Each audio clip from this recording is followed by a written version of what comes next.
Welcome back to the Power Max Mini Challenge, where we've been having loads of fun on the GP circuit at Brands Hatch with the JCWs and F56s. But now it's time to go back over to Rockingham for the final Cooper class race. Here's Ben with the grid. Thanks, Michelle. This then is how they line up for the third and final race of the Rockingham race weekend, with Ricky Page in pole position, alongside him Mark Wakefield. Then it's Nathan Harrison and Max Bladen, Darren Chatt and Grace Williams, Matt Hammond and Joe Polly, as the 5-second board about to be shown to the drivers. It is now, so they look to the gantry in car with Mark Wakefield waiting for the release, which he gets as he just eases away from the line. It's a good start though from Ricky Page, and Page will just have the advantage as they turn through the first corner and then have that long sprint onward towards the Dean hairpin behind. It's very cramped as Joe Polly looks to go around the outside of Grace Williams. Matt Hammond also part of that group as they fan out into the Dean hairpin. It's Hammond who has the advantage from Wakefield. Then it's Darren Chatt turning through next along. Nathan Harrison looking to try and make progress as they safely negotiate the first couple of turns, head downhill into Yentwood. Very, very tight right-hander for climbing on towards Chapman Curve. So this train of cars at the front of the field. There is Nathan Harrison. He's just ahead of Max Bladen. Then a slight gap back to Matt Hammond as they exit Chapman Curve, head into Piff Paff. As we go in car with Matt Hammond, he takes a big bite of curb for the first section of Piff Paff.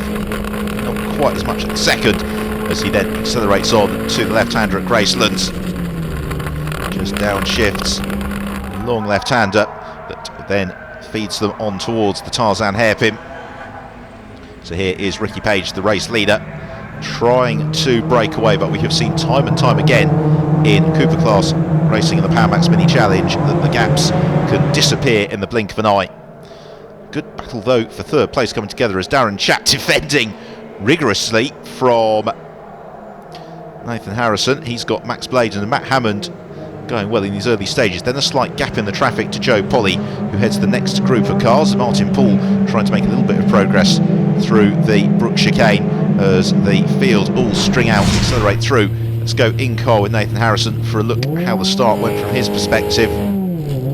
Just eases off the line and then starts to move up through the gears, just slightly fluffing that gear change, and therefore gets passed by one or two cars to either side of him. Soon up to speed and well on his way.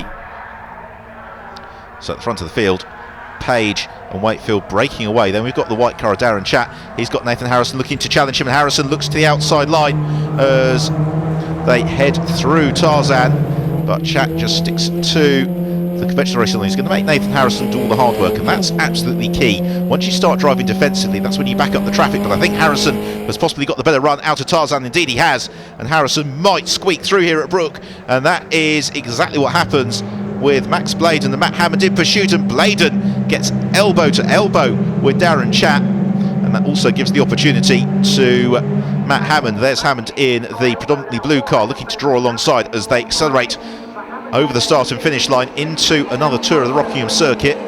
Just under 2 miles, the International Super Sports Car Circuit at Rockingham. A very busy 2 miles it is indeed. Was the only respite is this section of track now as they head on towards the Dean hairpin, as Bladen looks to the inside of Darren Chatt. Harrison very late on the brakes as well, and Nathan Harrison out brakes himself, runs out very wide. Oh, he clomps into the tyre wall. I hope he's not done too much damage. It's going to cost him a lot of ground in terms of track position though, as it elevates Max Bladen and Matt Hammond into the fight for third position. They're joined by Darren Chatt, and also there's Adrian Norman going well. Great to see Adrian at the front of the field, and so Adrian Norman emphatically in the mix as Darren Chatt bounces on the suspension. Matt Hammond looks to apply the pressure. In car there with Nathan Harrison for the drama at Dean. Downshifts, turns down, understeers, hello tyres, crunch. And let's see, yeah, he should be able to continue. The damage I suspect more cosmetic than anything. But nonetheless, disappointing for Harrison, who's been so good otherwise this weekend. Meanwhile, Ricky Page has now been caught by Mark Wakefield, and Wakefield looks to draw out alongside Ricky Page. The pair of them side by side on the brakes into the Dean hairpin. Page turns down off the oval circuit Mark Wakefield in close pursuit. Ricky has been very quick over a single lap. His race pace, though, hasn't quite been there with some of his rivals so far. Meanwhile, that's a launch of a move from Adam Davey, and he punches Darren Chatt out wide. That wasn't Darren's fault. And Davey just made contact just at the point at which Darren Chatt wanted to slow down. And for Adrian Norman, he has now found himself at the head of this immense queue and up into a podium position. Here we see how it all unfolded in car with Matt Hammond. There's the contact, and Darren Chatt fully on the brakes and skates out wide. Meanwhile, here is the battle between Max Bladen and Simon Walton. Walton looking to close up onto the tail of Bladen as the pair of them march onward towards the Dean hairpin. Meanwhile, at the front of the field, still Ricky Page and Mark Wakefield having a super scrap between the pair of themselves. And what they've been able to do is build out a buffer over the rest of the pack, as now here come Bladen and Walton in towards Yentwood. Walton jinxed the inside. Max Bladen, not sure he's seen him. Oh, crunch! And around goes Max Bladen. And that was a big hit. I do wonder whether or not Simon Walton has sustained damage as well. It's disappointing for the pair of them, because we are pretty deep into the race, as still Ricky Page continues his redoubtable defence.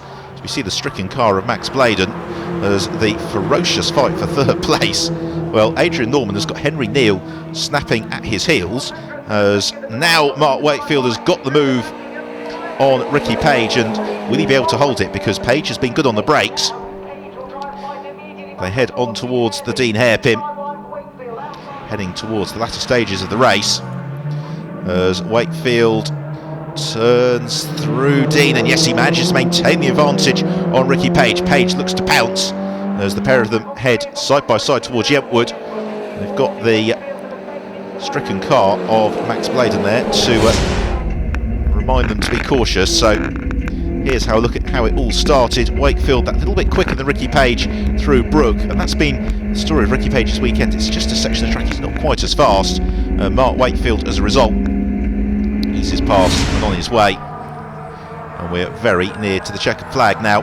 Mark Wakefield heads through Tarzan for the final time. Ricky Page in very close pursuit, using the slipstream to turn himself up to the tail of Mark Wakefield. Page looks to the outside, Wakefield covering the inside line. The pair of them arriving and nibbling their way through Brook. Page closes up onto the tail of Mark Wakefield, but it's not to be, as Wakefield accelerates out of the final turn. The checkered flag is ready and waiting, and victory in the third and final Power Max Mini Challenge race at Rockingham goes the way of Mark Wakefield. Second place to Ricky Page. Have a look then at the final results. So Wakefield wins it from Ricky Page. Adrian Norman an excellent third place. Henry Neal in fourth. Matt Hammond in fifth. John Attard in sixth. And Grace Williams in seventh. So three very delighted drivers taking their place on the Rockingham rostrum.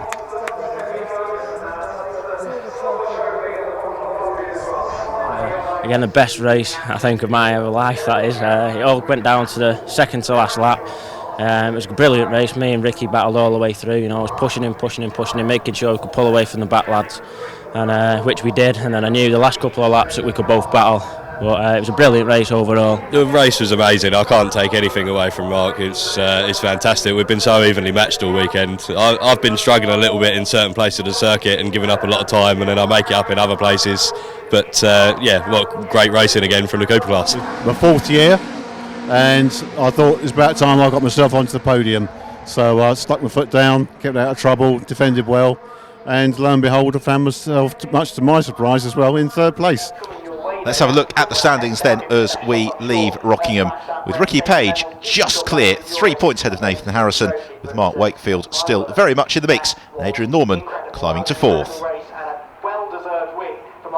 That concludes a jam-packed show from Rockingham and here at Brands Hatch. Our next pit stop will be at Silverstone, but in the meantime, don't forget you can keep up to date with all things Mini Challenge on our website, our Facebook page and on Twitter. See you soon.